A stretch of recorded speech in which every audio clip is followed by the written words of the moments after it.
Começou o episódio número 16 do nosso podcast do Marketing na Digital Trends para falar sobre o futuro do marketing. E comigo aqui, Luciano Calil, CEO da Squid, nosso sócio aqui.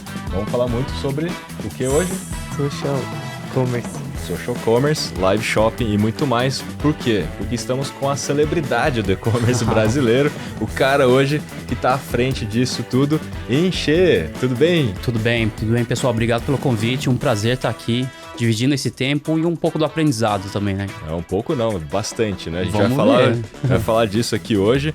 Mas, é um prazer enorme pra gente estar aqui com você e te escutar e aprender sobre isso que é muito tendência hoje, né? Social Commerce e Live Shopping, Live Commerce. A gente vai falar, são coisas sinônimas, né? Mas depois você vai explicar um pouquinho melhor pra gente. Mas o Inc é cofundador da O Brasil, startup de Social Commerce, Live Commerce, parceira do grupo B2W. O Inc trouxe, inclusive, isso, né? De fora da China pra cá, né? E começou essa história aqui no Brasil. Cofundador da China Innovation.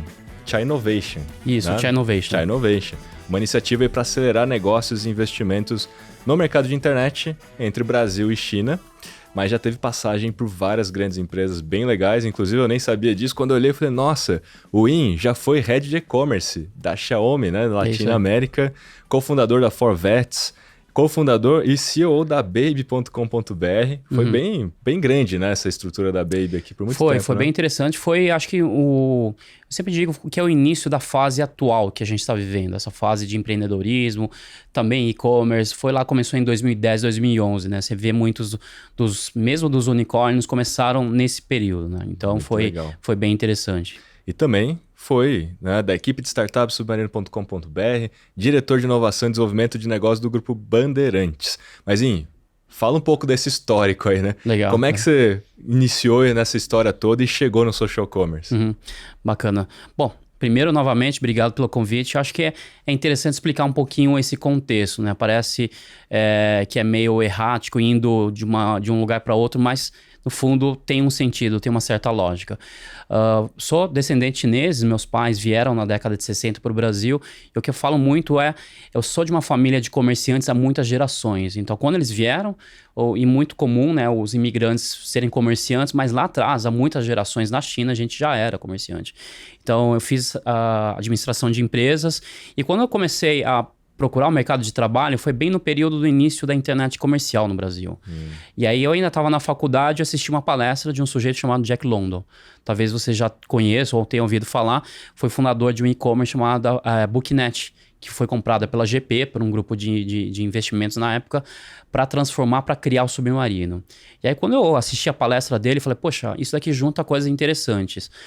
De comércio e de tecnologia da internet que estava surgindo. Até ensaiei a criar uma BBS na época, não sei nem, talvez vocês já tenham usado. 95, exatamente. Né? Eu fico confortável em alguns ambientes falar essas coisas, porque eu sei que o cara começa a sorrir, ele já conhece, ele traz memórias afetivas, né?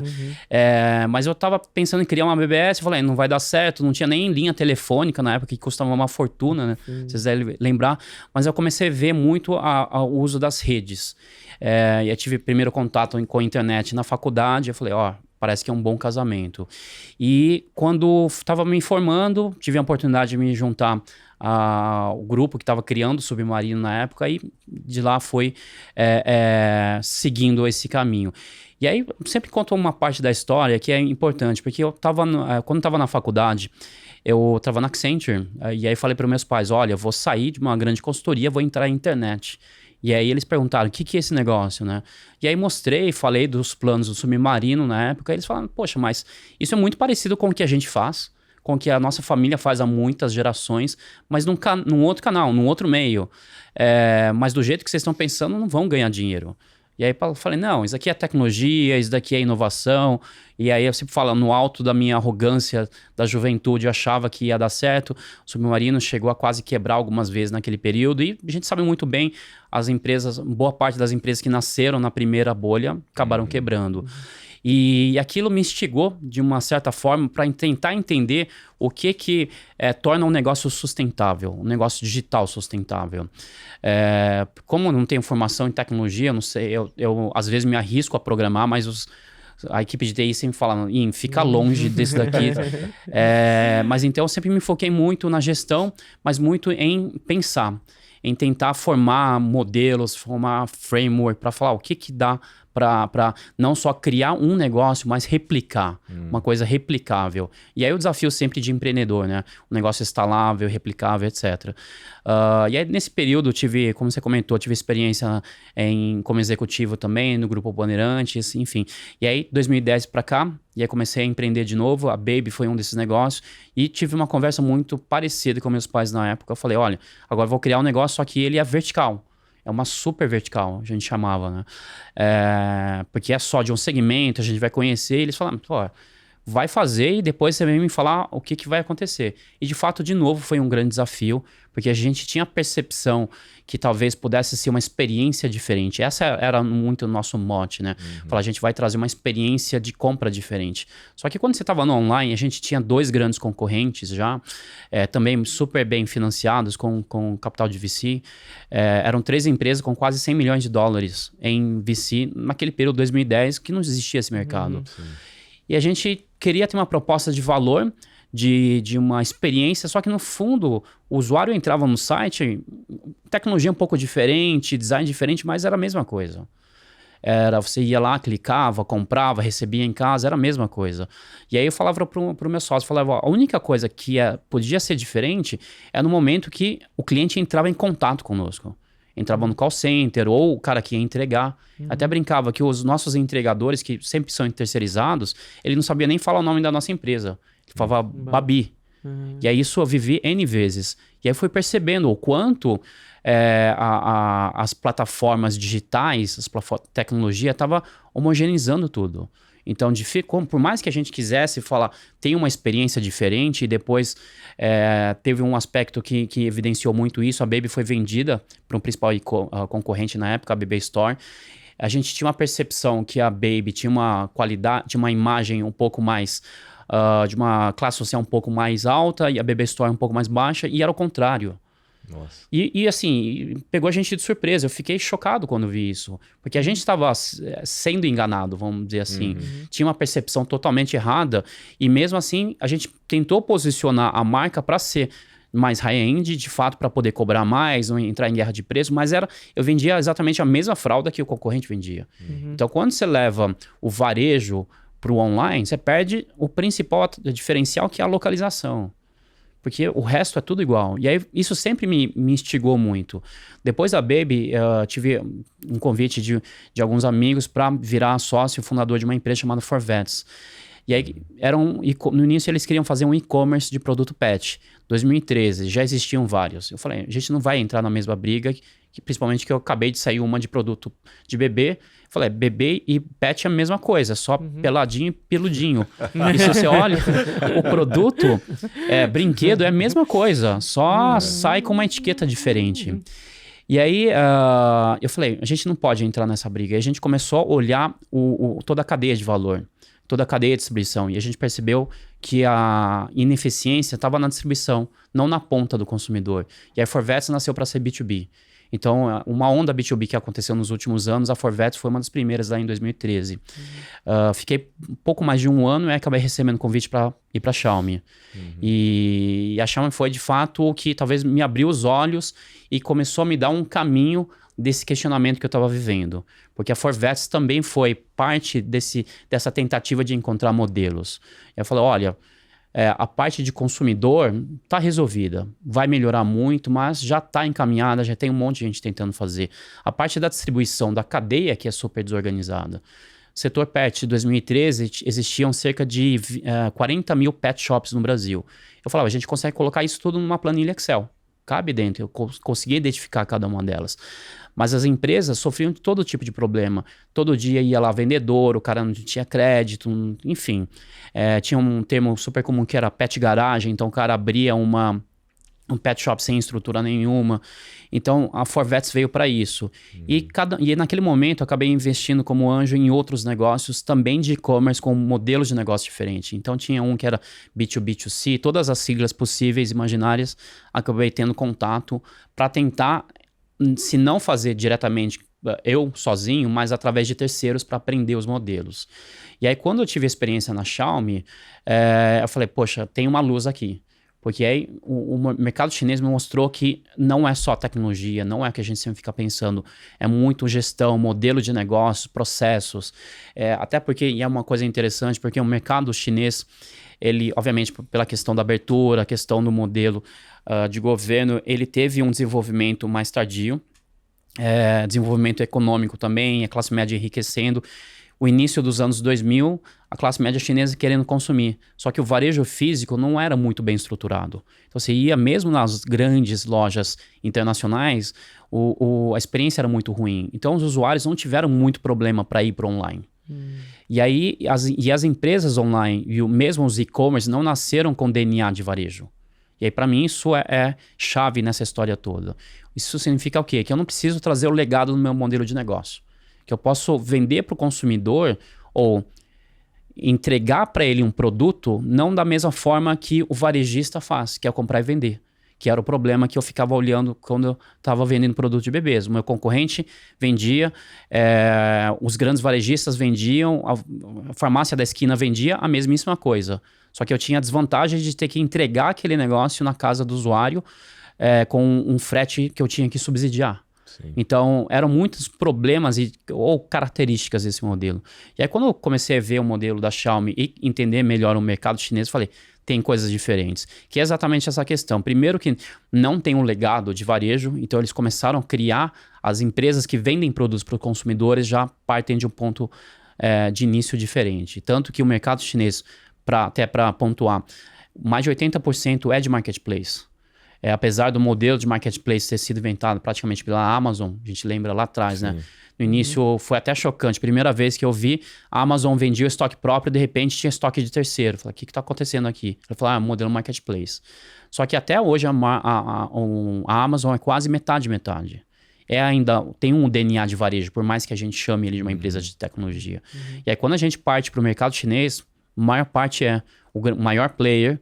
O grupo Alibaba é basicamente marketplace. O segundo não, que ele é híbrido, mas o terceiro também é. Então, mais de 80%. Isso significa o quê? Que quando ele vai olhar para o mercado, ele tem liberdade de desenvolver modelos de negócio diferentes. Então, tanto é que o grupo Alibaba, a gente encara ele como e-commerce, mas boa parte do modelo de negócio dele e da geração de receita vem de ads. Ele é mais Google para ganhar dinheiro do que Amazon. Apesar da gente sempre chamar ele de Amazon. Caramba. Então, isso, assim, para citar poucos exemplos. E aí, abriu muito espaço para desenvolvimento de outras modalidades de negócio. Então, quando você vê um player chinês de e-commerce ou que vende produto, ele faz um monte de coisa. Ele faz venda de produto de segunda mão, coisa que para um varejista do Ocidente, o e-commerce do Ocidente, agora está nesse movimento. Muito em função da questão da sustentabilidade, ESG, essas coisas. Mas se não fosse isso, a gente nem ia pensar. Então, modelo de assinatura, modelo de B2B2C, um monte de coisa. E social commerce e live commerce está dentro desse escopo. Então, para empresas ocidentais pensarem, vou fazer isso, é uma barreira muito grande. Porque ele sempre pensa na venda tradicional. Ele sempre pensa no modelo. E aí, minha passagem aliás, a Xiaomi também tem uma característica de ser direct consumer. Então, é uma marca que a gente conhece, porque no Ocidente a gente compra nas lojas. Na época, quando a Xiaomi veio, quando a gente trouxe, ele era basicamente direct consumer. Você comprava só no site da própria empresa. E esse é o modelo que ainda é baseado na China também. É o principal na China. Ou seja, a empresa conhece uma boa parte dos seus clientes. Tem não só o cadastro, o cartão de crédito, sabe tudo que ele comprou.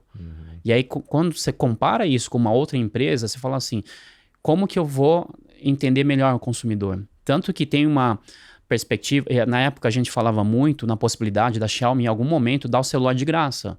Porque aquele é quase a porta de entrada na vida do consumidor. E o celular é o carrinho de compras, é a carteira eletrônica, é tudo na vida do cara. Então, se eu desse de graça também, porque ele estava transformando uma marca, isso é bem interessante, de deixar de ser uma empresa que ganha dinheiro na margem do produto para ser no lifetime, que é uma coisa que só varejista pensa. ou pelo e-commerce, pensa, né? Não varejista. Sim. O varejista físico também não consegue visualizar isso. Então, quando você tem uma indústria, uma marca que vende direto para o consumidor, ele pode falar isso. Então, quando a gente olha de fora a Xiaomi, poxa, produtos de alta qualidade, mas é feito na China, por isso que é barato, não é por causa disso. É por causa do modelo de negócio. Então, como a gente está no Ocidente e a gente não vive esse mercado, a gente não tem essa percepção. Então, e aí eu passei por esse período na Xiaomi e falei, cara, isso daqui é quase o paraíso para quem quer brincar de desenvolver novos modelos, porque eu comecei a ver muita coisa, e aí saí da Xiaomi, passei por essa consultoria e depois montei a China Innovation exatamente para poder fazer essa ponte, desenvolver modelos, trazer coisas para cá e vice-versa, né? Aprender para o mercado chinês. E no final o que é interessante obviamente, dois mercados totalmente diferentes, mas com maturidade de usuário muito similar. Acho que isso é interessante. Então, internet, inventado nos Estados Unidos, uma boa parte dos usuários lá ainda são desktop, muito uso de computador. Obviamente, mobile também, mas a base desktop é muito grande. Na China, assim como no Brasil, uma boa parte dos usuários não são nem mobile only. Aliás, não mobile first, é mobile only. É mobile only. O cara nunca nem usou um desktop. Então, se você fala para ele, olha, um site, o que significa um site? Um site mobile, ok, mas um site desktop, para ele não faz menor sentido. Então, isso é muito parecido com o nosso mercado. Porque já tem uma perspectiva diferente, nível de maturidade diferente. E aí permite desenvolvimento de outros negócios. E aí, social commerce, live commerce veio muito disso. E aí tive a oportunidade de trazer os negócios para cá. E nos últimos quase 4 anos tenho sido quase monotemático falando só desse assunto. Quase meio chato, né? Bom, já que você só fala desse assunto, eu vou te fazer mais uma pergunta desse assunto aqui, né? Mas assim, para quem tá, né, nos escutando, nos vendo, como é que você define o social commerce? Porque assim, né, a gente fala bastante sobre social commerce, mas tem uma definição ou alguma coisa mais na prática, assim, o que é um social commerce? De uma forma, assim, até leiga, conseguir fechar um pedido de compras online numa rede social. Acho que de uma forma muito simples. No Ocidente, no Brasil, também muitas vezes a gente usa social commerce de uma forma com o nosso viés, porque as nossas plataformas não permitem isso ainda quando a gente fala de geração de leads. Então, uma rede social gerou um lead para um e-commerce. Tem muitas estatísticas que eu já vi que indicam isso, tanto que falam do número do mercado de social commerce no Ocidente, no Brasil, gigantesco, sendo que a gente nem tem plataforma para isso. Não tem checkout nativo ainda nas plataformas. Então, esse mercado não existe. Então a gente está usando terminologias incorretas. Mas o correto pelo menos no conceito que vem desenvolvido no mercado chinês, a compra, o fechamento pedido feito nas redes sociais. Entendi. Sem que o usuário tenha que sair para fechar em outro lugar. Esse é o conceito correto. Tá? Isso é legal, muito bom saber disso, né? Porque eu acho que realmente a maioria das pessoas que eu converso tem essa percepção de que passou pela rede social, não necessariamente fechou na rede social, já tem alguma coisa a ver com social commerce, não necessariamente, né? Não, mas se você pensar em tese, tudo seria social commerce, né? Porque a gente faz publicidade para gerar uma venda no final. Sim. Então, tudo que é gerado em venda e e-commerce que veio de redes sociais seria. Ou seja, uma boa parte, né? Mas não é o caso. E até, né, como você colocou, né, na verdade ainda não existe um mercado de fato, porque não tem o checkout nativo, né? Mas olhando para uma perspectiva, né, daquilo que você acredita que possa ser o futuro, né? Olhando para aquele mercado que no caso da China, qual é o tamanho desse mercado lá na China, de social commerce mesmo, que já tem checkout nativo, e o quanto que você acha que realmente pode chegar a ser próximo, né? De social tem alguns números que variam bastante. Eu vou falar primeiro de live, que é o que tem mais, dados para apontar. Live commerce está entre 15% a 20% do e-commerce chinês, que já é um número super significativo, mas tem uma questão super importante, que a live a gente pode caracterizar de duas formas. Um como canal, então eu vou lá, baixo um aplicativo de live commerce e compro lá. Isso é uma coisa. Outro é uma live fazer parte de uma jornada do consumidor. E aí, às vezes, ele pode fechar e também encerrar numa live, só que ele começou em outro lugar. Então, toda a história também de Omnichannel, esses números ficam muito cinzas. A gente já não consegue distinguir tão bem. Mas, e por isso até, eu já ouvi alguns números, e aí fiquei até chocado quando eu vi, e nem costumo repetir muito, porque não tem embasamento nenhum, mas um cara do grupo Alibaba chegou a falar para mim, ele falou, é possível em algum momento 80% do e-commerce tem alguma relação com live commerce. Ou que não seja live, que seja vídeo, mas que tenha com esse formato. Mas se a gente pensar, 100% do e-commerce é foto, 100% do e-commerce é texto. Então, 80% ter vídeo não seria muito estranho, que seja vídeo gravado ou seja vídeo ao vivo. Então, são números possíveis. Mas agora, pelo menos no mercado chinês, de 15% a 20% vem de live commerce. De social commerce tem talvez um número um pouco maior, porque tem grandes players especializados nisso já. E aí, só que o social commerce ele já é um guarda-chuva muito maior, porque a gente acaba colocando também muito... Na China, você tem redes sociais muito mais especializadas. Quando a gente olha para o Ocidente, a gente está falando basicamente de 3, 4 empresas no máximo. Sim. Quando a gente fala do mercado chinês, você tem até 2 ou 3 players parecidos com Pinterest, por exemplo, que são grandes. Você tem pelo menos 3 ou 4 empresas de live streaming, que são grandes plataformas que têm também live commerce. Você tem mais, pelo menos, em live commerce, você tem especializado mais lá meia dúzia. Então, o mercado é super fragmentado nisso. Só que todo mundo adotando essas plataformas, essas estratégias, funcionalidades, cross. Você nasce com algum serviço principal, um core, mas os outros modelos se vão adotando. E todo mundo sendo ponta a ponta, fechando o pedido dentro do carrinho. Você pode ser que no início você não comece desse jeito, porque é muito mais complexo. O TikTok, quando ele começou o e-commerce, você não fechava o carrinho no TikTok. Você era redirecionado para depois uma plataforma. Mas o fluxo existia o botão de comprar. Já, então, com essa intenção. Depois de algum tempo, 2 anos, se não me engano, eles fecharam o ciclo, então, completo dentro da plataforma. Isso sempre com essa visão. Então, o principal player similar ao Twitter, já há muitos anos tem. É o você QQ, fechar, né? Não, é o Weibo. Weibo, é verdade. O QQ é um comunicador instantâneo. O QQ é tipo o WhatsApp, né? Tipo o WeChat. WeChat, né? Aliás, desculpa, ele é da mesma empresa do WeChat. Ele tem até uma história interessante, vou abrir aqui um parênteses, porque mostra muito estratégia e modelo de gestão também. O QQ, ele nasceu, até o nome evidencia muito, baseado no ICQ, que era lá da década de 90, que era um comunicador desktop. E aí ele foi cópia mesmo, de fato, na época eles falam muito, e cresceu, virou o principal comunicador no mercado chinês. E aí começou a era mobile, e o QQ desenvolveu a versão mobile também, só que não era muito boa.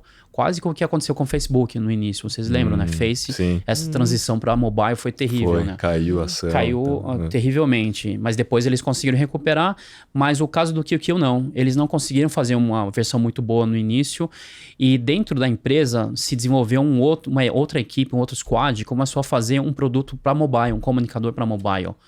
Criou quase um concorrente internamente. E eles deram espaço porque é o modelo mental deles. Ele falou, ok, vamos dar liberdade. E depois começou a crescer. E esse era o WeChat que começou a surgir. Então o WeChat ganhou espaço que o QQ não conseguiu tomar. Só que aí o WeChat transformou no mainstream, é um gigante, 1,2 bilhões de usuários. Super app, de fato. E só que aí o QQ não foi desativado. O que foi interessante é os usuários mais novos do WeChat falaram, meu pai tá aqui, minha avó tá aqui. E aí eles foram pro QQ. Então a base de usuários do QQ agora é super jovem. E se transformou num comunicador jovem, tem jogos, música, etc. Então, mostra muito a dinamismo dos mercados, como você pode transformar estratégia, como você pode criar 2 concorrentes dentro da empresa para não ser, de repente, canibalizado por um concorrente externo, né? Não, acho que foi um movimento importante, né? Porque hoje o WeChat realmente é grande. Eu vi uma pesquisa que fala que em 2015, 60% do e-commerce vai ser dentro de uma plataforma de rede social, vai ser social commerce. Esse é o caminho. Esse é o caminho. Porque no final das contas, assim, pelo menos no mercado chinês, assim, o WeChat é uma rede social também. Ela, assim, tem lá a frase célebre do Mark Zuckerberg que gostaria que o WhatsApp fosse o WeChat, né? Porque ele tem feed, ele tem tudo, no final das contas. Então, ele é uma rede social. Então, quando a gente fala de social, lá também tem. Mas ele é menos social do que redes sociais de fato. Ele é mais comunicação. Então, mas ele não deixa de ser uma rede social. Então, tudo acaba passando por esse e é onde está. Por isso que a gente sempre fala, o social commerce é para as transações acontecerem onde os usuários estão. Eu não vou tirar dele. Então, na China, 80% do e-commerce está no marketplace, os usuários estão no marketplace. Eles já vão buscar as coisas no marketplace. A audiência está lá, né? Tá lá, ele não vai buscar. Por isso que ganha muito com ads, né? Porque a audiência tá exatamente, lá. Ele não... Os usuários, assim, nem pensam em ir no site direto na marca. Provavelmente, a atuação da marca dentro do marketplace é melhor. E aí tem uma diferença bem relevante também. O e-commerce na China, ele é muito pró-marcas, pró-vendedores. No Ocidente, é muito pró-consumidor. E aí vou dar um exemplo bem tangível para vocês entenderem. Quando você pega uma marca conhecida globalmente na Amazon, você entra, aquela marca, a página é igualzinha à página do principal concorrente. É aquela página chapada, com as fotos, pode ter um monte de foto, pode ter muita descrição, pode ter alguma coisa a mais. Mas normalmente é isso, porque ele padroniza tudo para permitir que o usuário escolha melhor. Quando você vai no e-commerce chinês, a marca A e a marca B tem sites totalmente diferentes. É igual, assim, a analogia é igual você ir num centro comercial, todo mundo tem um box. Eu vendo capinha de celular, a minha capinha é igual à sua, ou é diferente, mas o box é igualzinho. Ou eu vou no shopping center, cada um tem uma loja de tamanho distinto, uma decoração distinta. Esse é o e-commerce chinês. Então, quando você entra lá, eles dão as ferramentas para as marcas venderem. Te possibilita vender, então potencializa. É um conceito de shopping mesmo. Né? É um conceito de shopping, mas assim, é porque... E aí é uma mera questão de posicionamento. Assim, o Jeff Bezos sempre fala, a Amazon é a mais customer-centric companhia do mundo, é mais focada no cliente. O Alibaba é a empresa que quer ajudar as marcas a expandir, vender para o mundo todo. Então, o cliente de cada um é diferente. O cliente de um é o consumidor final, o cliente de outro é a marca. E só que no final das contas é o mesmo produto que está sendo vendido para o consumidor. E o resultado na prática é diferente para o usuário, né? Sem dúvida. Eu queria voltar no ponto aqui só sobre a questão dos apps de mensagem, né? Porque recentemente a Meta fez um evento, né, chamado Conversations e mostrou que para eles a visão de futuro ali, o e-commerce passa por conversas, passa por dentro de aplicações ou aplicativos de mensagens, né? E aí determinaram o nome lá de C-commerce, Conversational Commerce, né? E e-commerce conversacional. Na sua visão, isso é social commerce? Porque se você fizer a transação e acontecer ali por dentro do WhatsApp, sim, é o social commerce. É social commerce. A gente está falando de redes sociais, características diferentes. Então, por exemplo, na China tem os modelos de compras em grupo, muito parecido com o que a gente teve lá atrás, as compras coletivas, só que no modelo mais atualizado. É um social commerce. Tem muito modelo de gamificação, também é social, porque ele tem características das pessoas, por exemplo, jogarem jogos casuais, jogarem entre si, ganharem cupons, essas coisas. Então, você tem várias modalidades possíveis dentro de um guarda-chuva social. Acho que tem a característica do social, né, dentro desses cases. Né? Então é uma camada de social. Mas uma camada de social, ela pode também simplesmente ter a camada da rede propriamente dita. Então tem uma conta de um influenciador de uma marca e ter os seus seguidores. E depois ter as funcionalidades embaixo. Isso também é social commerce, porque você tem uma camada de social. Então, eventualmente, você pode ter algum serviço desse tipo, mesmo live commerce. Você pode ter live commerce que não seja social. Que é o que a gente está vivendo no Brasil por enquanto, né? Porque são lives transmitidas dentro do aplicativo da marca, por exemplo, no SaaS, só que não tem uma relação com nenhuma rede social. Você não está seguindo ninguém. Você está vendendo por um vídeo com interatividade. Então não é uma live commerce social nesse caso. Não, é até mesmo tendo um influenciador como âncora, não seria uma live, um live shop, um live commerce. Se ele é só um apresentador, não. Porque ele só é um âncora, exatamente, né? Exatamente. É só um personagem ali. Porque, de fato, assim, quando você tem... Você traz o social, você tem todas as técnicas de venda e gatilhos associados a ao social. Seja uma prova social, seja uma escassez de quantidade. Então, eu tô vendo que tem um monte de gente lá também querendo comprar. Então, você tem um monte de gatilhos, muitos gatilhos que podem ser ativados através das redes sociais, compras em grupo também, enfim. Que se você tá sozinho numa compra, não vai acontecer. Por isso que eu falo assim muito, o e-commerce, ele é bidimensional, ele é chato e ele é solitário. É isso.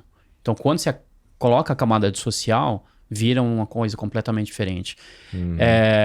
Aqui, até vocês fazem bastante referência no próprio livro.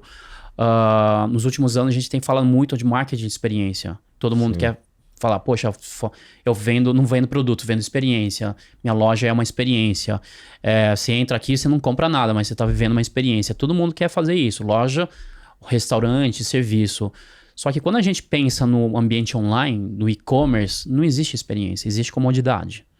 Então, por mais que isso pode ser uma experiência, mas não é a mesma coisa. Então, a gente pode dizer que o e-commerce, no e-commerce não existe um análogo ao marketing de experiência. Só que agora surge com social commerce e com live commerce, principalmente. Então, você começa a ter experiência. Não é aquela experiência de compra online que é chapada, que você vai ver uma foto, vai clicar lá e comprar, vai receber rapidinho. Ótimo, vai receber em 15 minutos agora. Porque você tem o Quick Shop, mas não é a mesma coisa em termos de experiência, né? Você acha que na China a gente vê que os influencers, eles têm skills de vendedores, né? São os hosts lá. Aqui no Brasil ainda existe ainda existe um education para isso, né? Como você vê isso, os creators fazendo essa virada de criadores de conteúdo, mas com uma pegada mais de vendedor mesmo? Sim. Calil, eu digo o seguinte, uma parte vai conseguir fazer essa transição, a maioria provavelmente não, porque tem duas questões aí, pelo menos. Uma é, o brasileiro de uma forma geral não gosta de vender. Ele tem medo de vender, tem vergonha de vender. Tanto que a profissão de vendedor é super desvalorizada. Perdi o emprego, vou vender, sei lá, alguma coisa. Então, a característica de vender.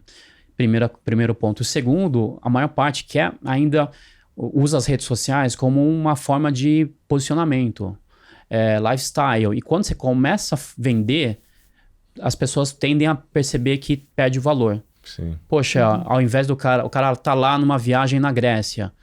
Puxa, super legal. O cara tá lá na viagem na Grécia e falou que aquele lá custa um pacote custa 5 mil reais. Você já começa a falar, o cara tá querendo me vender, então... E naturalmente você já tá desvalorizando. E a maior parte não quer fazer isso. Tá? E aí, na verdade, tem um terceiro ponto que é a própria capacidade de venda. A gente não é educado para vender. A gente não tem técnica de venda, a gente não tem técnica de persuasão. Isso é treinado, isso, obviamente, muita gente tem, mas as técnicas mais envolvidas não é uma coisa normal. E passa por um treinamento também. Então, por isso que eu imagino, parte vai conseguir fazer essa transição, mas a gente vai ver o surgimento de um novo tipo de talento, que é um cara que vai ser tanto influenciador, vai ter seus próprios seguidores, e vai também ter uma capacidade de venda. E assim, o que é interessante é também uma coisa é você pegar um influenciador, ele sempre fez branding, e aí de repente ele começa a vender. E aí se cria uma rejeição, as pessoas já ficam lá. Porque você não... As redes sociais internacionais, você não entra lá para comprar, você entra para consumir conteúdo. Sim. E aí nas redes orientais, da China principalmente, você entra sabendo que você já vai comprar produto. Então você não tem uma barreira muito grande quando o cara tenta te empurrar. Então é uma transição também. Tem a ver com cultura mesmo. Tem a ver com cultura e acho que com transição também. E facilita muito as redes sociais, principalmente TikTok e Quai, que são as que têm isso nativo, tem um grupo mais jovem de usuários. Então eles vão ter uma aceitação maior desde o início.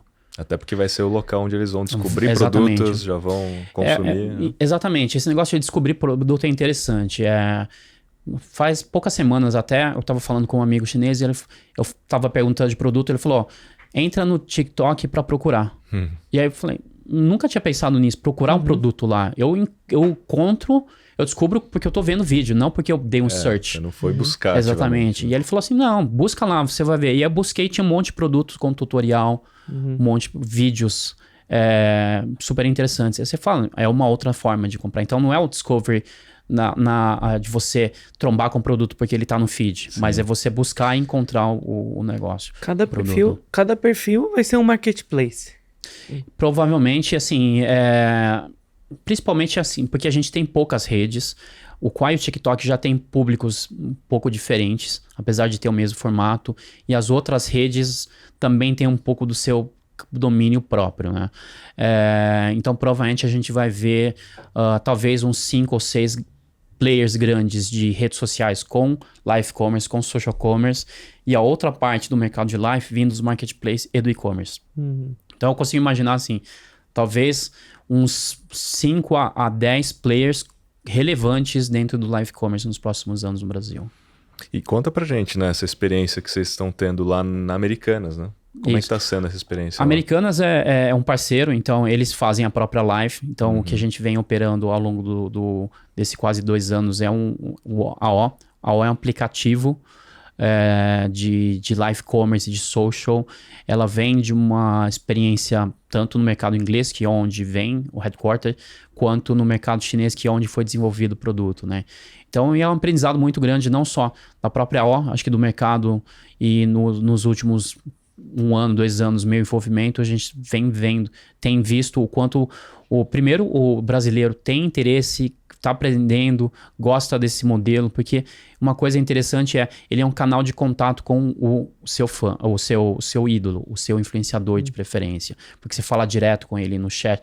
No chat você fala, por mais que talvez você siga ele no Instagram, você escreva alguma coisa, talvez uma boa parte nem responde, mas está lá no chat, até porque você tem a própria característica no modelo de live commerce, exige ou pede que as pessoas respondam. Então é muito comum responder, e quando o cara responde via voz, via um outro canal, é mais interessante ainda. Então são vários aprendizados, mas assim, de uma forma geral, acho que a gente pode dizer que o live commerce e modelo de venda através de live é um modelo que vai ter uma ampla aceitação no Brasil, provavelmente mais em algumas categorias de produtos do que outras, e o que eu sempre falo para as pessoas o live commerce, o que é interessante porque ele vende bem categorias que no e-commerce tradicional não vendem tão bem. Porque ele traz algumas conexões, traz algumas memórias afetivas ou desperta emoções que o e-commerce tradicional não consegue. E aí eu pego muito exemplo que aconteceu no mercado chinês no início da pandemia, produtores rurais, produtores de frutas. Todo mundo, a primeira dica cara, vai vender na internet, mas, cara, ele produz laranja, ele produz limão, o que ele vai fazer vendendo na internet? Ele vai tirar uma foto de uma laranja, ele vai escrever laranja, isso tem um apelo zero, né? Só que quando ele abre uma live, tá no meio da plantação, conta a história da vida dele, conta a história da família dele, descasca a laranja, começa a chupar, tem um barulhinho, você vê que é um senhorzinho simpático, você se conecta, cara. Sim. É um nível completamente diferente, tá vendendo a mesma laranja. E é por isso que o live commerce é a humanização disso tudo. Acho que assim, a palavra-chave disso tudo é a humanização.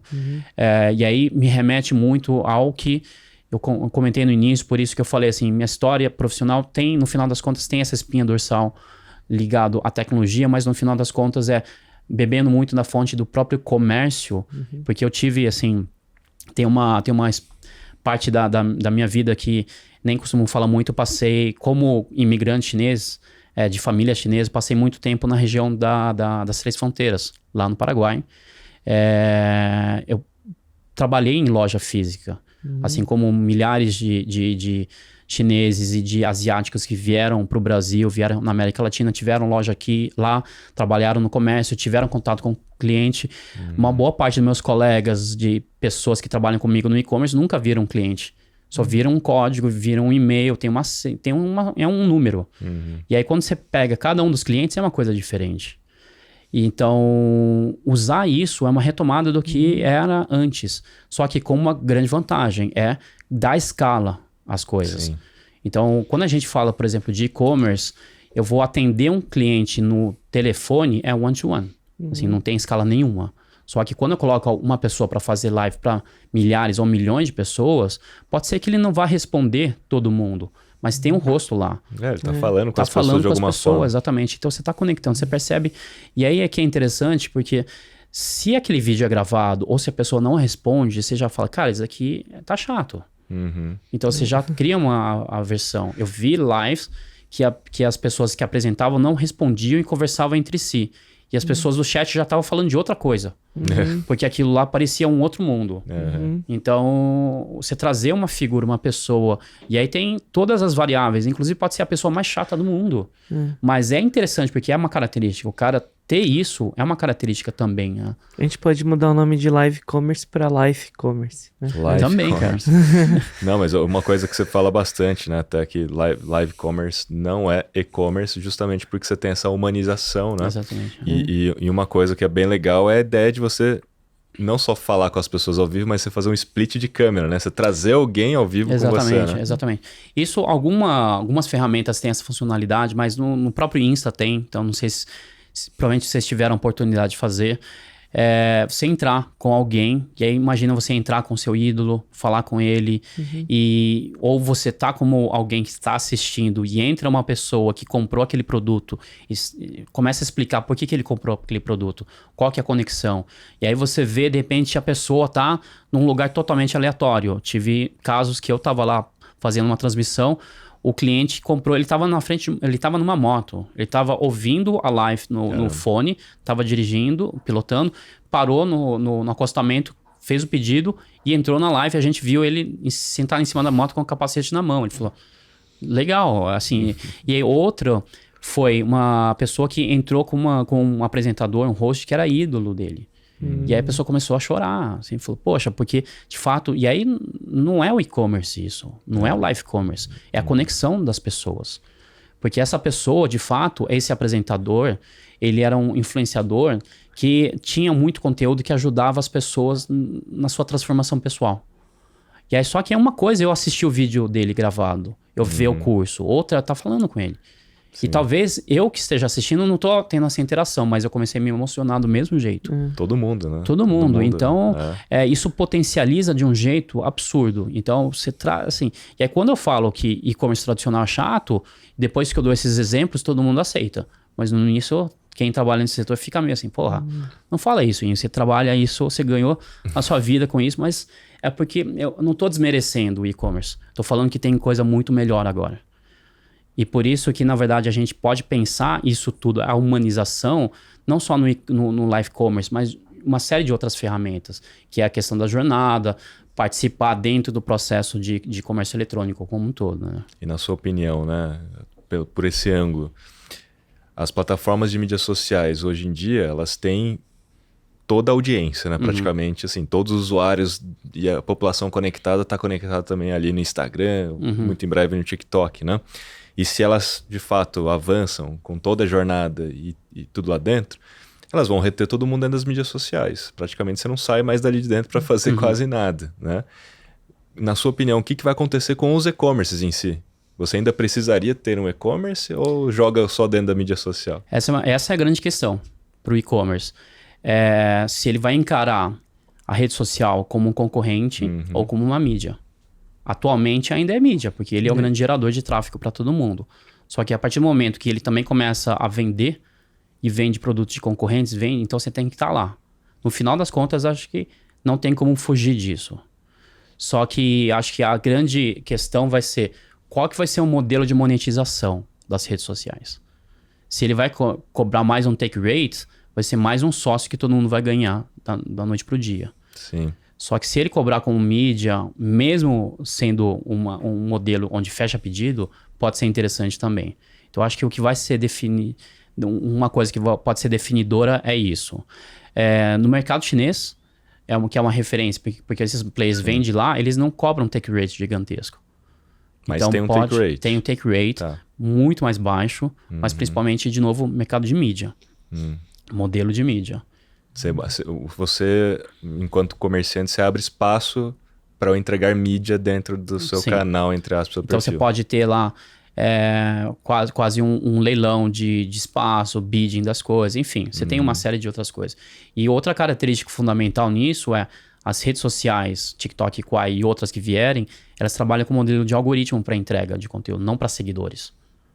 Isso Eles focam no conteúdo, exatamente, não em querer ser exatamente, perfil, né? Número de perfis. Então, você pode receber conteúdo, você pode receber conteúdo com venda de produto, você pode receber conteúdo de venda de produto digital, aplicativo, mas é muito mais assertivo. Não é simplesmente porque você está seguindo o cara que você recebeu. Sim, é com base no interesse de fato. Exatamente, né? Essa é a tal da mídia comprável, né? Que, inclusive no Hype Cycle da Gartner lá tem essa bolinha lá, né? Mídia comprável, né?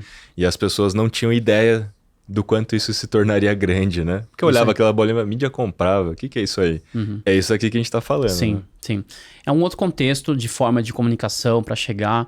É um outro posicionamento dos negócios. Então, as redes sociais no Ocidente se posicionam como mídia. Lá eles posicionam já como todo o processo de transação. Então, por isso que por mais que o Facebook tem um negócio de marketplace, o shopping há muitos anos. Sim. O Instagram tem o shopping dele também. Sim. Nunca virou de fato. Eles não têm interesse direto nisso. Conflita até, de certa forma, com o modelo de negócio que é entrega de mídia. Atual. Se ele começa a entrar também em shopping e ele não tem impacto ou influência direta na conversão, pode perder negócio no final das contas. Porque todo mundo vai preferir pagar eles por um CPA, no final por pedido fechado, por sucesso, e não pelo modelo atual. Que o modelo atual é muito conveniente, né? Muito conveniente, CPM, exatamente. awareness e vai. Que é a questão do que a gente falou. No final das contas, sempre o que conta é o modelo de negócio, o DNA da empresa. Eu sou mídia, eu só vou te entregar. Se você vender ou não, o problema é seu. Só que se eu sou um carrinho e fecho o pedido, eu tenho que ajudar você até fechar. Eu tenho que ter um bom modelo, um meio de pagamento. Para mim, a conversão de pagamento do cartão de crédito é super relevante. Porque se não cobrar, eu não vou ganhar dinheiro. E o Facebook tá para fazer um negócio de Pay há 300 anos, já tentou fazer, já fez e nunca... É porque não importa tanto no final das contas, né? Só que esse tipo de concorrência que tem agora tá vindo de outro mercado. E o que é interessante é que de grandes players, não é uma startup que está surgindo. Poxa, vou fazer aqui uma rede social onde o cara pode fazer pedido ponta a ponta, mas é uma startup que surgiu, pode ter surgido nos Estados Unidos, não importa onde, mas é uma empresa que está começando. Mas é um cara que vem gigantesco, são 2 caras, ou 3 ou 4, vem gigantescos, já fizeram isso num volume, inclusive até maior do que em outros países, para colocar esse modelo. Então, isso é uma vantagem que acho que a gente vai perceber o impacto disso no segundo semestre, no próximo ano, quanto essa escala. E aí, por isso que não vou dizer que é irrelevante live commerce, mas o que é importante é que são empresas que se propõem a fazer um outro modelo de negócio, um outro posicionamento. Live commerce é legal, eu adoro, mas a gente tem que pensar nessa questão das empresas, como que elas estão se posicionando com relação ao negócio, à geração, a como eles prestam serviço para as outras empresas, né? E para o consumidor. E quando a gente começa a olhar um pouquinho mais para frente, um pouquinho só, né? Não é tão mais para frente. Quando a gente começa a olhar os mundos virtuais, né? Seja no Roblox, ou seja dentro do Fortnite, ou Decentraland, Descend, qualquer coisa que esteja nascendo aí, né?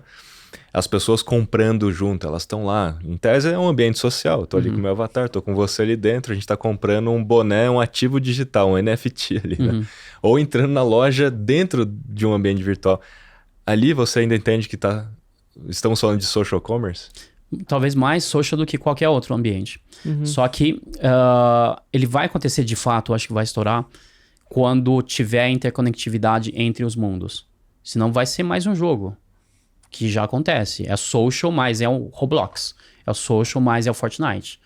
Mas se a partir do momento essas últimas 2 semanas eu vi que tem alguns consórcios se formando, né? Para criar padrão de comunicação, portabilidade. Então, se a partir do momento eu tenho meu avatar no Roblox e ele puder ser transportado para o Decentraland ou whatever land, e o que é a vantagem agora também, que tem as moedas, e aí eu posso falar de uma cripto, não é mais a moeda proprietária, e aí começa a ter um jogo diferente, porque as coisas começam a se conversar.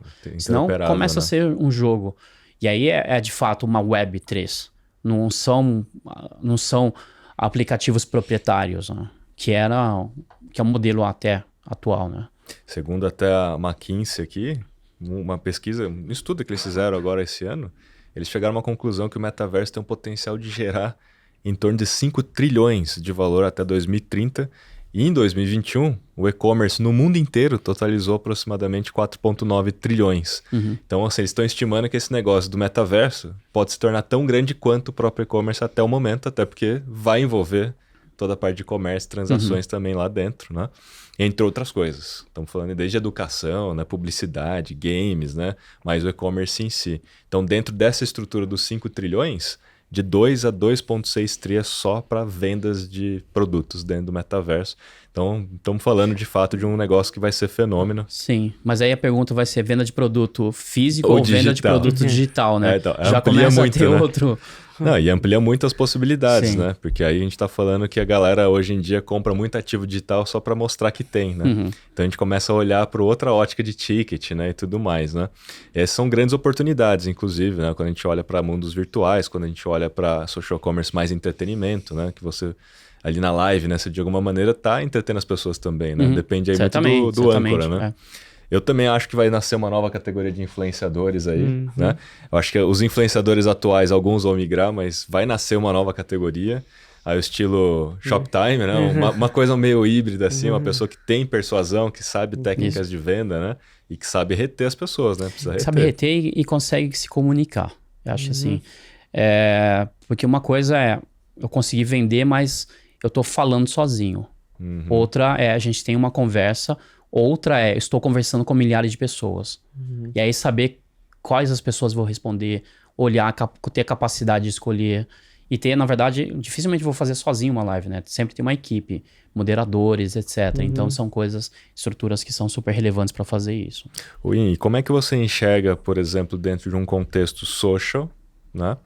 O próprio consumidor, por exemplo, sendo comissionado por uma marca, se ele fizer, de repente, uma propaganda dessa marca nas mídias sociais. Fiz um post aqui, uma selfie minha aqui, estou mostrando a minha experiência. Ou estou ensinando as pessoas a usar o seu produto. E, de alguma maneira, ter algum link rastreável, ou eu já coloquei ali um link direto que fecha ali pela própria plataforma, né? Se fechar pela própria plataforma, obviamente, social commerce. Mas esse formato de comissionar o próprio consumidor final, você tem visto isso em algum lugar? Você acha que isso pode ser uma possibilidade? Cara, acho que assim, é a massificação do modelo de afiliados, talvez. E muito, no final das contas, as mecânicas são parecidas. O que a gente está pegando são pessoas diferentes, ou personas diferentes, ou partes da cadeia de valor diferente. Então, pegar uma base, certamente uma parte da base de usuários vai ter interesse em fazer isso, e outras vão achar isso totalmente relevante. Eu lembro, antes da pandemia, uma das últimas viagens que eu fui para a China, eu tava lá, tinha acabado de almoçar, e aí o garçom veio falando para mim, falou assim, olha, vocês gostaram do meu serviço? Então vai lá no TripAdvisor deles, faz um comentário e coloca meu nome. E se você comentar, eu vou te dar agora mesmo uma sobremesa. Olha só. Cara, na hora, no tempo real, eu fiquei chocado, obviamente. Mas era para avaliar o garçom, não o estabelecimento. Mas dentro do perfil do estabelecimento. Dentro do perfil do estabelecimento. Então, e a premiação vinha do estabelecimento. E aí, quando fui olhar, uma pancada de avaliações. E assim, obviamente, também é interessante, porque tem a avaliação do garçom, do serviço deles, mas é para avaliar o estabelecimento com uma premiação, né, na hora. E nos últimos meses eu tenho visto isso no Brasil, não com a premiação, mas do garçom pedindo para entrar no TripAdvisor para avaliar. Então, para chegar num próximo ponto onde ele vai me dar alguma coisa, é só alguém começar a fazer isso em grande escala. Eu passei por isso no bar aqui em São Paulo. Então, você tá vivenciando isso. Então, mas assim, sempre acho que depende muito da existência de plataformas onde você vai poder consumir isso, ou você vai ver isso. A gente não tem mais tantas plataformas de conteúdos ligados a serviço, por exemplo, ou avaliação de empresas. Você tem um Reclame Aqui, você tem um TripAdvisor aqui, totalmente enviesado em várias coisas. Você vê quem são os primeiros, você fala, isso aqui não é o primeiro. Você que conhece. Por isso ali, o estímulo, né? Então, exatamente por isso desse estímulo, desse viés das empresas que sabem jogar o marketing digital. Mas tem que ter a existência de grandes plataformas para poder ter onde eles vão ser avaliados e para poder justificar uma remuneração que não seja só nas redes sociais, né? Não, e lembrando aqui, né, que 75% da população hoje brasileira conectada usa as plataformas de mídias sociais para procurar informações sobre uma marca, serviço ou mesmo produto, como você até falou do seu amigo falando sobre o TikTok. Mas o que a galera quer saber é a avaliação dos outros em primeiro lugar. Isso Por que elas entram nas plataformas de mídias sociais? Para ver as avaliações. Sim. Para tomar uma decisão mais confiante, né? Isso é importante também, até porque as lives, ou mesmo de alguma forma seja gravado, né? De um influenciador falando, mostra ali a verdade, né? Mostra ali como é que é o produto mesmo, né? Não é aquela foto bonitinha do estúdio, não é um videozinho bonitinho, né? E sabe que esse é um ponto, talvez, quando o Calil perguntou lá do perfil, não tenha mencionado, mas é importante também essa característica. O influenciador ele é mais um curador do que um vendedor, do que só um vendedor. Ele tem que vender, mas ele também tem que ter participado do processo de escolha do produto. E essa é uma característica dos influenciadores e dos streamers chineses, principalmente dos grandes que se dão ao luxo de fazer isso. Os caras têm essa Os preocupação pequenininhos já. não... Mas mesmo pequeno, ele vai escolher o produto que vende bem e pelo fato de ser seguidores dele, ele também não vai vender qualquer porcaria. Seja bom. Então tem isso. E tem um fato que aconteceu no mercado chinês que é super conhecido que potencializou isso. Um dos maiores streamers estava lá fazendo uma live de uma panela antiaderente e foi fritar um ovo e, obviamente, vocês imaginam o que aconteceu. Sim, o negócio grudou. E aí tava ao vivo milhões de pessoas. E aí o que ele fez? Ele falou, desculpa pessoal, isso daqui eu não testei bem. E aí eles tomaram muita consciência que pode te dar $1 bilhão, mas eu tenho que manter minha base. Tem mais valor, minha credibilidade, minha autoridade do que o cara me dar dinheiro, porque senão eu perco. E aí eles têm isso. Então, e dos grandes influenciadores, por isso que é interessante você conhecer, ou eles exporem esse lado curador também. Os maiores, eles falam muito abertamente, olha, tem uma equipe que escolhe produto, que testa os produtos antes de levar para venda. E aí e nas lives que a gente fez, isso era muito claro, assim. A gente chegava para o influenciador antes de cada live, eu tenho uma lista aqui, vamos supor que na live tenha 10, 20 produtos, eu chego com 50 e falo, escolhe esses aqui, vê o que você já usou de fato, o que você gosta. Se você não gosta, nem escolhe, pode ser um produto super bom, mas você vai chegar, você vai perceber, as pessoas vão sentir, ou você não vai ter nem vontade. E se você testou e não gostou, cara, não quero que você fique falando também. Porque você tem outros produtos que você pode falar. Não, tem que ser verdade, né? A pessoa Sim. tem que ter veracidade na fala, né? Veracidade, você consegue sentir pela voz das pessoas. E aí imagina também, se o cara vender uma coisa, na próxima vez alguém chegar e reclamar. Então você tem que estar muito preparado para essas coisas. Então a questão do posicionamento ser mais curador do que só um garoto propaganda que é pago para fazer, isso vai mudar muito também. E na sua opinião, né? Isso vai inflacionar o custo das marcas que querem fazer live? Porque aí você vai ter que escolher, de repente, um influenciador por causa da base, né? Tô falando agora das grandes marcas, né? Pô, quero fazer live e tal, vamos escolher um X influenciador. Mas é muito caro ou tudo é baseado em comissionamento, não tem nenhum tipo de... Não, depende de como cada parte jogar esse jogo nos próximos meses. Assim, se tiver muitos influenciadores que entenderem que vão ter valor, vão criar suas bases, vão habituar seus usuários a comprar as coisas, eles vão dominar esse jogo.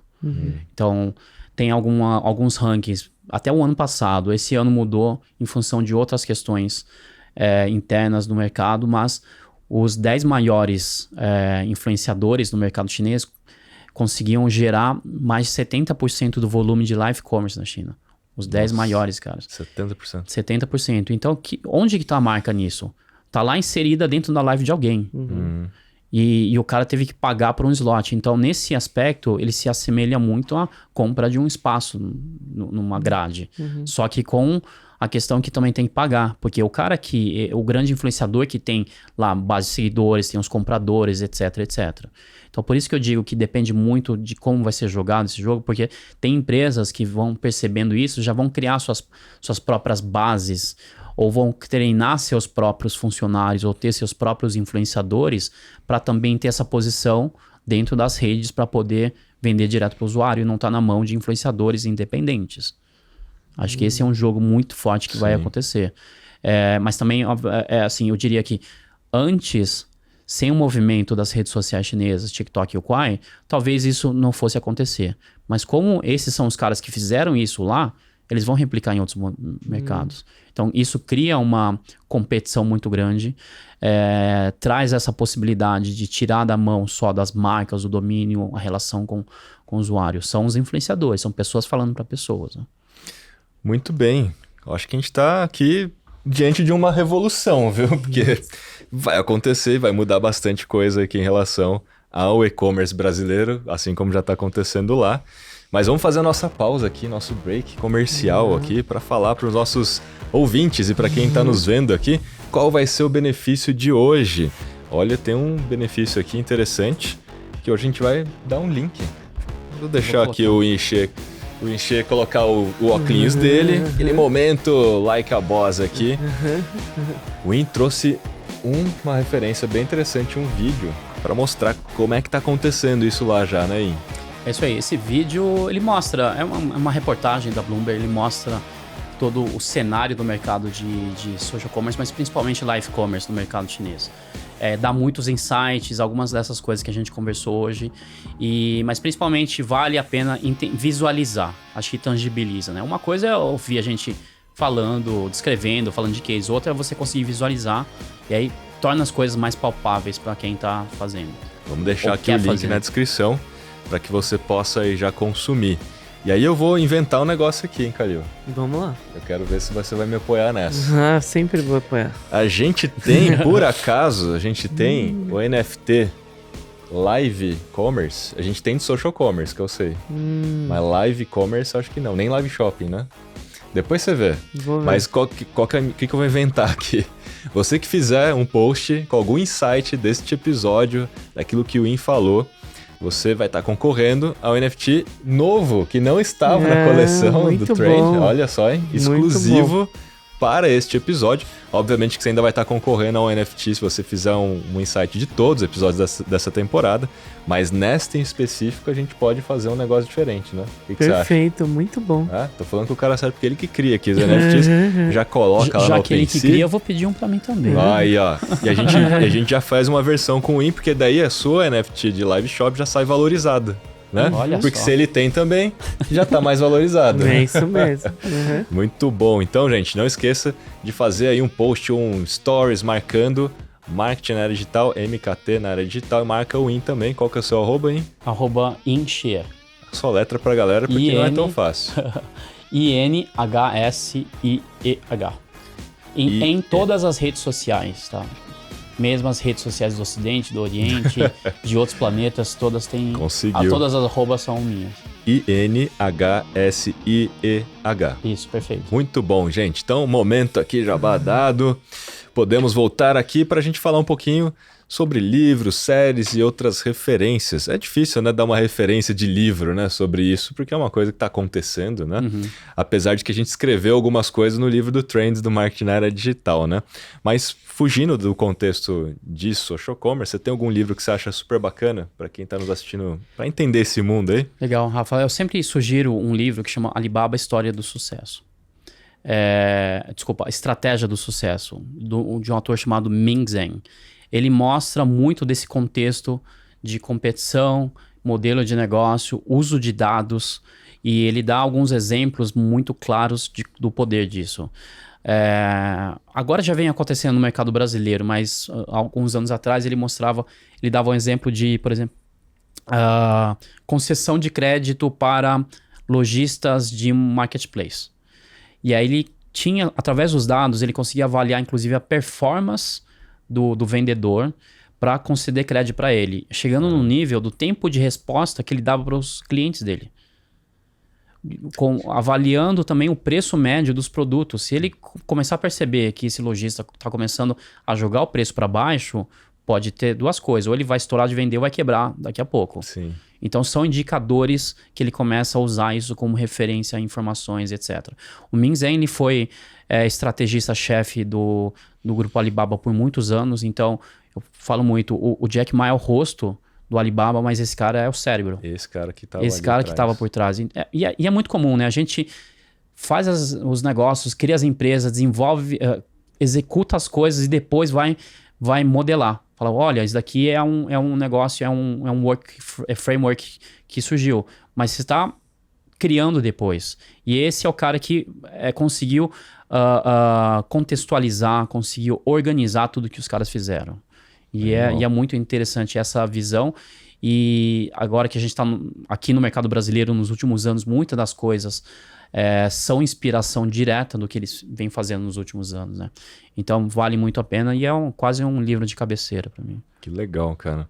E livros e séries, temos alguma coisa aí? O que você gosta de ver? Cara, eu vou, até como de origem asiática, e você também mas eu não sei se você gosta, sugerir muito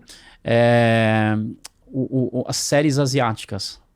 Principalmente as coreanas. Então, coreano é muito bom, cara. Não sei, você deve saber, então, quando você vai no Netflix, tem uma biblioteca gigantesca. Sim. Eu comecei a perceber, o dia que eu entrei no Netflix, uma boa parte das sugestões eram de séries coreanas e filmes. Eu falei, cara, acho que tô assistindo muito. Primeiro que mostra uma realidade diferente, e tem algumas séries que começam a mostrar parte de negócios, até tecnologia. Tem uma série que não é coreana, é uma série chinesa. Ela chama Love Design. E mostra... É um romance, mas o principal personagem é um empreendedor do mercado de e-commerce de moda. E o que acontece na empresa dele é um pano de fundo para a história. Então, só que traz muitas das questões de como funcionam essas empresas, esse modelo. Super interessante. É uma série. É uma série. Tem uma plataforma chamada, acho que se não me engano, se chama VIX. Acho que é esse o nome. Posso estar enganado, mas é uma plataforma especializada em séries e filmes asiáticos. Ele é ligado ao grupo Rakuten. A parte básica é gratuita, então essa série você consegue assistir lá no original e no original oficial, não é um pirata. Original oficial, boa. Muito bem, muito bem. Chegamos aqui ao final do nosso episódio, mas vamos tentar fazer o takeaway aqui, o resumo. Falamos bastante coisa sobre social commerce, live commerce, live shopping, praticamente a mesma coisa, né? E o que a gente está colocando aqui como diferente realmente é o que você enxerga fora das mídias sociais, né? O que você enxerga dentro das mídias sociais. Fora das mídias sociais, pode ter uma live, mas não pode ser necessariamente social, né? Agora, uma live, um social shopping, né? Ou live shopping social, né? Como é que a gente pode definir isso? É aquilo que acontece dentro das plataformas de mídias sociais e tem ali o checkout nativo, né? Então, o checkout nativo é a grande característica daquilo que a gente está falando de social commerce, e a live está ali dentro, né, desse contexto.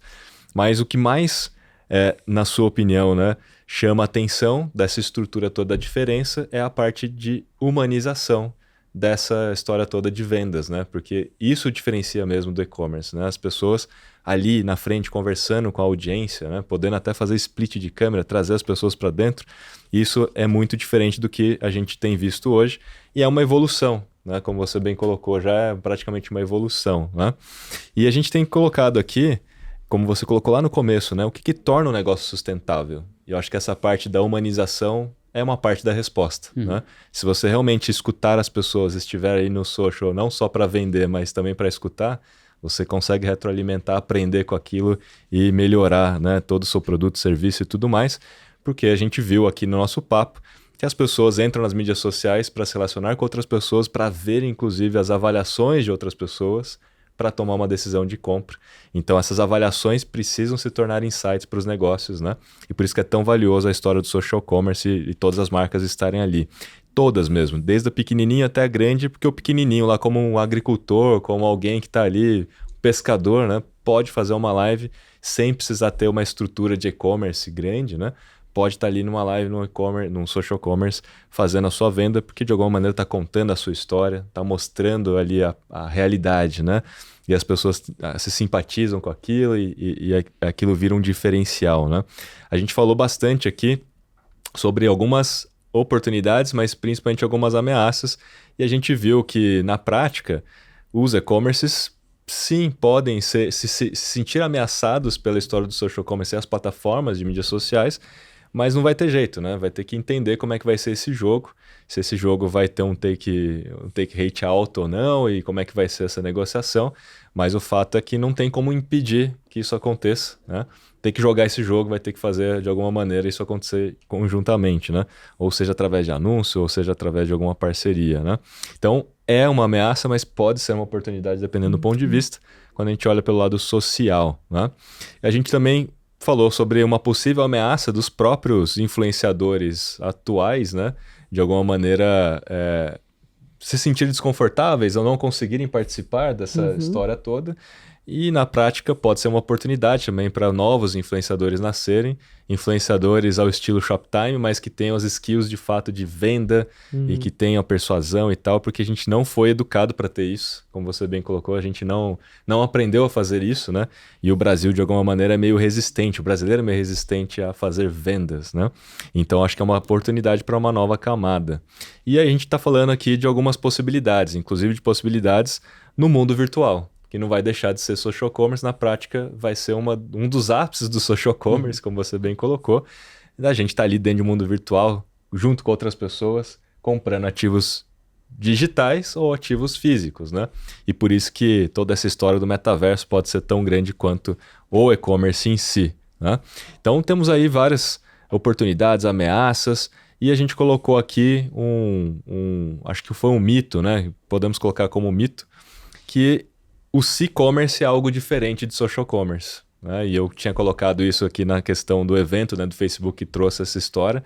Inclusive, nesse evento, eles quase que mataram o e-mail, falaram que não vai existir mais e-mail, só vai existir conversas, né? Mas na prática não, o e-commerce está dentro de um aplicativo de mensagem, que por sua vez tem todos os aspectos, características, né, sociais, e portanto também é social commerce, desde que haja ali todo o checkout nativo, que é algo que já acontece no WeChat, né, com os mini apps, etc, né, e eu tenho visto que eles estão caminhando para isso aqui no WhatsApp também, né. Muito bem, e temos aqui algumas referências. Bom, primeira referência que o In deu foi do livro do Alibaba, a Estratégia do Sucesso, do Ming Zen. E aí ele vai falar, é o cara, o cérebro do Alibaba ali que faz todas as estratégias ali por trás, né? Outra referência são as séries coreanas, que são muito boas. Round Six, inclusive, né? Muito bom. Acho que todo mundo aí deve ter assistido, só para lembrar que é uma série coreana, né? Qual foi outra aí famosa sem ser Round Six? Tem mais, né? Tem várias. Tem mais, mas acho que essa primeira foi a mais, de fato né? foi primeira de fato foi Round Six. E agora, sair pro mainstream, agora né? eu acho que uma vai ficar famosa aí, porque o que eu vi é o Casa de Papel, né? Que vai sair a versão Coreia. Saiu, né? Já tá Casa de Papel Coreia, né? Uhum. Então, mais uma vez aí. Mas tem aqui uma indicação de uma série, a série Love Design, que é sobre aí negócio, é um empreendedor, né, que tem um e-commerce de moda. Vale procurar aí na plataforma VIX, que tem aí as séries coreanas. Consegui resumir bem aqui, hein? Nossa, cara, acho que a parte mais interessante foi esse resumo, né? Essa capacidade dele, estou impressionado. É isso mesmo, cara. Muito bem, gente. Então chegamos ao final do nosso episódio, hein? Uma honra de novo estar aqui com você, uma lenda aqui do e-commerce e que vai fazer muita história ainda pela frente, pelo visto aqui. Tá sempre antenado à frente do tempo, 2 passos à frente de todo mundo. Esperamos vê-lo aqui de volta para bater esse papo aí sempre que você tiver novidade, né, Calil? Muito bom trazer ele. Muito bom. Em considerações finais? Cara, eu acho que é trazer um pouco dessa questão de olhar para outros mercados, né? Eu tenho viés do mercado asiático, acontece muita coisa diferente, mas a gente tem que estar aberto a tudo o que está acontecendo. Pode ser inspiração, pode ser ameaça, pode ser oportunidade, e a gente tem que estar muito alinhado e entender que muito do que a gente faz, ele acaba virando talvez um legado que nos dificulte numa transição, numa mudança, que é o que eu comentei quando você é varejista, você ganhou dinheiro a vida inteira, mas e o próximo passo? Isso pode ser uma boa, pode ser um problemaço também, né? Então, acho que são 2 coisas que eu sempre levo em consideração, pensando não só para os negócios, mas para a vida também, né? É isso aí, transformar qualquer ameaça em oportunidades, né? E para você que está aqui nos assistindo e ficou até aqui agora, lembre-se de fazer aí o nosso post aí com o insight deste episódio para concorrer a um NFT exclusivo. Né? Exclusivo. Vamos fazer o NFT do Live Shopping? Vamos fazer. Live shopping, né? É Ou melhor, o que você prefere? Live shop ou live commerce? Live Live commerce commerce. É o melhor, né? Então tá bom. Live commerce. A gente vai fazer esse NFT exclusivo para este episódio, mas você está concorrendo a outros também. E aí tá aqui na descrição o link que o Ian falou sobre live commerce ou social commerce na China. Legal? Então agradeço a sua audiência e até o próximo episódio. Valeu! Valeu.